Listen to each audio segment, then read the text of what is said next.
Teman-teman desa, di video kali ini kita masih mengangkat permasalahan yang terjadi di desa.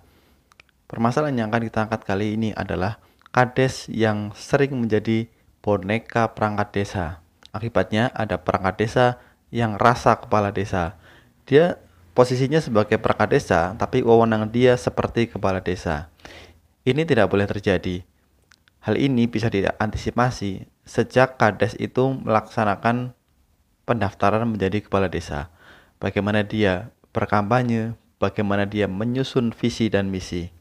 Pada saat dia menyusun visi dan misi, dia harus menjadikan misinya adalah bagaimana dia bisa mengendalikan, dia bisa memanfaatkan potensi yang ada pada perangkat-perangkat desanya.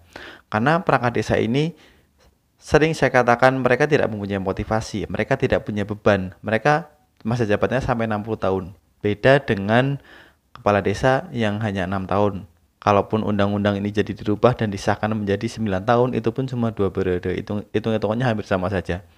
Jadi, ketegasan kepala desa diperlukan sekali supaya tidak ada kepala desa, supaya tidak ada perangkat desa rasa kepala desa. Jadi, kepala desa itu harus benar-benar belajar bagaimana posisinya dia sebagai kepala desa, wewenangnya apa saja, tanggung jawabnya apa saja, hak dan kewajibannya apa saja.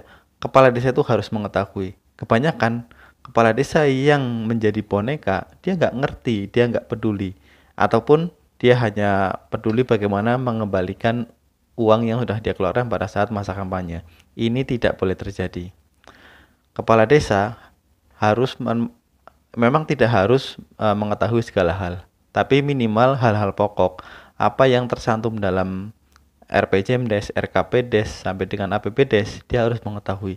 Bahkan minimal detil-detil dia harus tahu. Kadang kepala urusan ataupun kasih itu malas memberitahukan ke kepala desa. Jadi kepala desa harus yang punya dokumennya.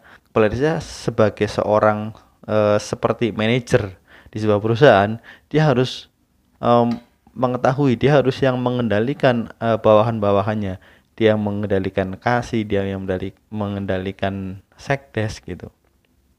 Jadi jangan sampai terjadi ada kepala desa yang nggak ngerti APBD-nya itu apa saja. Bahkan dia hanya modal tanda tangan, nggak ngerti apa yang dia tanda tangan.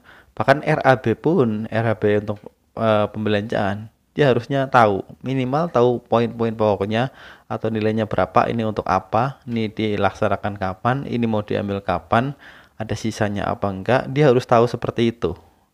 Dan memang tugas kepala desa berat. Nah, kira-kira di desa kalian sudah seperti ini kepala desanya atau masih jadi boneka perangkat desa? Silahkan komen di bawah.